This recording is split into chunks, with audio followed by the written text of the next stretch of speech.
d'abord au Cambodge, il y a 16 ans maintenant, pour travailler dans le cadre de la coopération. J'étais bibliothécaire à l'époque. Donc j'ai travaillé 5 ans au Cambodge, de 1997 à 2002 comme bibliothécaire. Je m'occupais de la coopération aussi. Je suivais des projets de coopération autour du livre pour l'ambassade de France. Coopération avec les archives nationales, la bibliothèque nationale, les centres de documentation dans les ministères, etc. Ensuite, je suis parti travailler 2 ans en Grèce, à l'Institut français d'Athènes, comme bibliothécaire toujours. Et je suis revenu au Cambodge en 2002 pour monter une librairie au sein de l'Institut français, avec mon partenaire Jean-Paul Colette, de la librairie La Boucherie à Paris. Ensuite, donc ça c'était en 2004, et en 2007 on a ouvert à Bangkok, donc 3 ans après. Jean-Paul et moi, donc Jean-Paul Colette de la librairie La Boucherie à Paris, nous savions que nous ne pourrions pas nous contenter de la petite librairie que nous avons à Phnom Penh, que vous avez découvert, parce que bon, c'est normal, le marché est plus limité. La ville, la capitale cambodgienne compte 1,5 million d'habitants à peu près. Ici on en a environ 15 millions à Bangkok. On n'est évidemment pas à la même échelle. On n'aurait pas pu s'en sortir en tant que libraire, c'est déjà un commerce assez difficile, avec une seule petite librairie à Phnom Penh. Il était indispensable pour nous de développer notre activité. Donc au Cambodge, j'ai 2 vendeuses simplement, et ici j'en ai 4. Donc moi je me partage entre les 2 pays, donc entre les 2 librairies. Je suis la moitié du temps à Phnom Penh et l'autre moitié ici. Donc si j'ai 2 fois plus de vendeuses ici, c'est que le chiffre d'affaires est plus important, bien sûr. L'année dernière, on a fait 320 000 euros de chiffre d'affaires, ce qui est pas mal pour une librairie. Petite librairie française. Je crois que c'est le 3e ou 4e chiffre en Asie. Donc nos confrères à Hong Kong font bien mieux, Singapour aussi, et je crois qu'on arrive en 3e position. Donc, en Chine, ils doivent aussi bien marcher. Enfin bon, c'est correct. On fait moins à Phnom Penh, un tiers. 100 000 euros, un peu plus, 120 000 euros. C'est le scolaire qui nous fait vivre. 40% de notre chiffre d'affaires, il est réalisé avec des ventes de manuels, de français langue étrangère, de dictionnaires, de parascolaires, etc. Donc la moitié de notre clientèle est thaïlandaise. Comme c'est le cas pour les autres libraires français en Asie, la moitié de leur clientèle est constituée de locaux. Les Français, c'est 50% du chiffre d'affaires environ. Et évidemment, leurs achats se portent plutôt vers la littérature. Alors, littérature sur les pays de résidence, sur la Thaïlande, mais des polars, de l'actualité littéraire, du livre pratique, etc.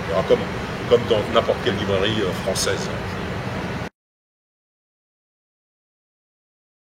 Non, pas d'aide quelconque. Alors, pour la Thaïlande, non. Je pense qu'on bénéficie d'un loyer légèrement un peu moins élevé que ce que l'on paierait en ville. Donc ça, c'est le geste de l'Alliance française. Non, à côté de ça, un partenariat dont on est très satisfait. D'abord parce que dans un pays qui n'est pas francophone, je pense qu'il est bon pour une librairie de langue française d'être au sein d'un site fédérateur où passent tous les gens qui s'intéressent à la langue française en matière culturelle.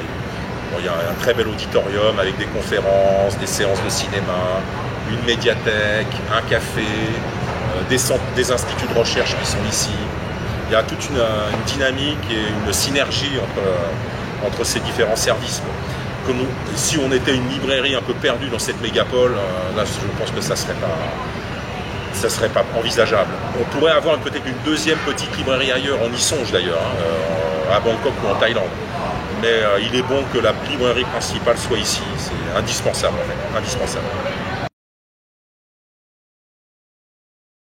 Alors 15 à 20%, on va dire une moyenne de 20% plus cher, ce qui est raisonnable parce que c'est du fret aérien, donc le livre arrive rapidement, ça nous permet de servir les commandes, donc, ce qui est normal, c'est que les expatriés ou les institutions qui veulent acheter du livre français, dans notre monde, c'est normal, mondialisé, elles sont exigeantes, les gens veulent leurs livres rapidement.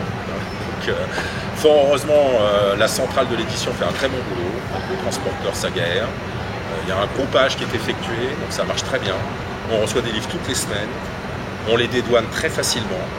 Ça c'est aussi fondamental dans notre activité. Et 15% de notre chiffre d'affaires, ce sont des commandes. Voire même 20% du chiffre d'affaires, ce sont des commandes. Donc c'est absolument indispensable pour nous. Et les gens comprennent qu'ils voilà, payent 20% de plus, mais ils ont le livre assez vite. Hein. Dans l'ensemble, on n'a pas trop de remarques. Hein. Les expatriés sont habitués à payer plus cher des pays importés, leur fromage, leurs bouteilles de vin, etc. C'est le cas aussi pour un livre, bien évidemment. Alors, moi je pense que c'est assez stable, hein, que ça soit au Cambodge ou en Thaïlande. Ce que nous, on vérifie à notre niveau, en tant que commerçant, c'est que les ventes de manuels scolaires sont à peu près identiques d'une année sur l'autre. Donc il y a une certaine stabilité. Donc je pense qu'il y a des années où les services qui sont plus particulièrement en charge de l'enseignement du français relèvent une baisse. Mais ici c'est normal parce que le français n'a plus le privilège de seconde langue étrangère enseignée. Les étudiants se tournent vers le chinois, le japonais, le coréen, ou l'allemand un peu. Enfin, au Cambodge, il en est un peu de même. Moi, à mon niveau, je relève une certaine stabilité. Mais je pense qu'il y aura une baisse, c'est inéluctable. Ce qui sera compensé, en ce qui nous concerne, nous, je crois, par davantage de Français qui s'installent dans ces pays. On le vérifie déjà. C'est le cas en Thaïlande et au Cambodge depuis plusieurs années. Hein. Il y a notamment des retraités français qui s'installent, toujours davantage. Je pense qu'il y aura plus de Français qui s'installeront en Asie du Sud-Est et ça compensera peut-être les pertes relevées. À mon avis, ce n'est qu'un simple rattrapage, hein, parce que les expatriés français sont moins nombreux que les expatriés d'autres pays européens. Par exemple, si on prend le cas de l'Italie, l'Allemagne, les pays voisins de la France, il y a davantage d'Italiens ou d'Allemands implantés à l'étranger que de Français. La France a un petit retard sur ses voisins. Hein. Là, je crois qu'on parle beaucoup des Français de l'étranger depuis quelques années en France, pour plusieurs raisons. Mais voilà, il s'agit d'un simple rattrapage en fait. Je pense que c'est aussi au bénéfice. C'est tout l'intérêt de la France d'avoir des Français implantés à l'étranger et qui entreprennent. Voilà, il y a des retombées positives pour la France, bien évidemment. Oui, je pense que Bangkok est une ville où il y a quand même une activité culturelle. Rien de comparable, je pense, à des villes comme Tokyo, ou Hong Kong ou Singapour, mais c'est correct. Je trouve ça tout à fait correct.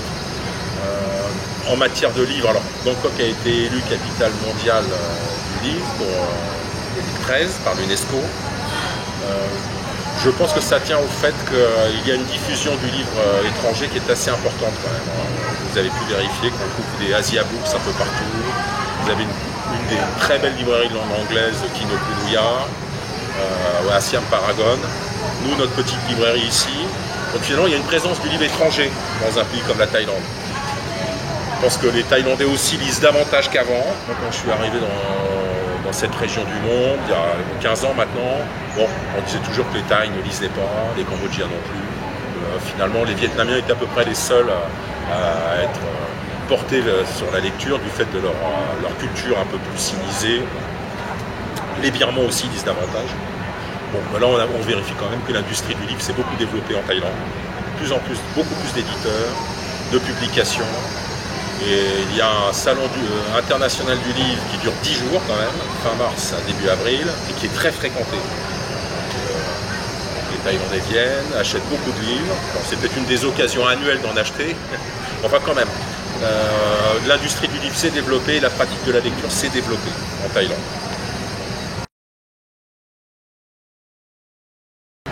A priori, nous, libraires français à l'étranger, on est concernés au premier chef par cette évolution. Parce que pour les expats, il y a la possibilité de télécharger immédiatement un ouvrage, aucun frais de port ou de taxes qui se rajoutent, alors que la spécificité, l'une des caractéristiques des livres que nous vendons, c'est qu'ils sont plus chers qu'en France, évidemment. Parce qu'on est obligé de répercuter tous ces frais. Alors, curieusement, pour l'instant, je pense que non.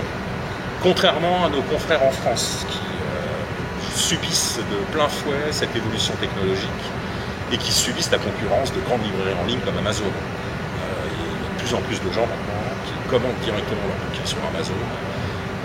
En dehors, vous voyez, de l'aspect livre électronique simplement, il y a aussi ce phénomène déjà qui existe de longue date maintenant et qui s'amplifie. les gens sortent de moins en moins, ils vont de moins en moins vers des lieux de socialisation.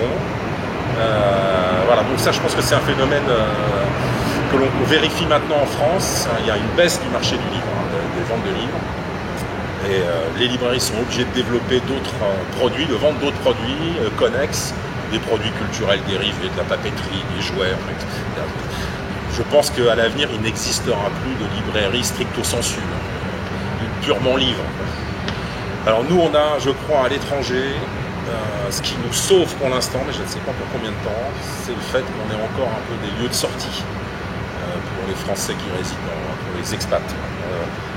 On est là, voilà, ils ont envie de flâner, ils ont envie de voir notre sélection de bouquins. Donc je crois que ça va rester un peu, on a un lieu un peu identitaire. Donc, et de sortie, donc, comme on a de temps en temps envie d'aller dans un resto français, même si on adore la cuisine thaïlandaise, on a envie de manger français ou italien de temps en temps. Voilà. Mais il est évident qu'on se pose beaucoup de questions. Là où nous aussi on sera obligé de faire évoluer nos commerces de livres. Bon, moi donc je suis sur un créneau très particulier, puisque mon business est en relation avec la langue française. Donc finalement je pense qu'on n'est pas très nombreux à être dans ce cas. Ce qui fait que moi je vérifie souvent quand je suis en France, pour le salon du livre notamment, je rencontre des confrères libraires ailleurs dans le monde. Bon, tout le monde sait bien, il y a une fascination pour l'Asie, qui est quand même la région du monde qui connaît une croissance et un dynamisme, où des pays émergents ou en développement rattrapent leur retard. C'est vraiment le pôle phare du globe. Mais on fait difficilement le lien entre l'Asie et la langue française, ce qui est justifié. Finalement, la langue française est marginale dans cette région du monde.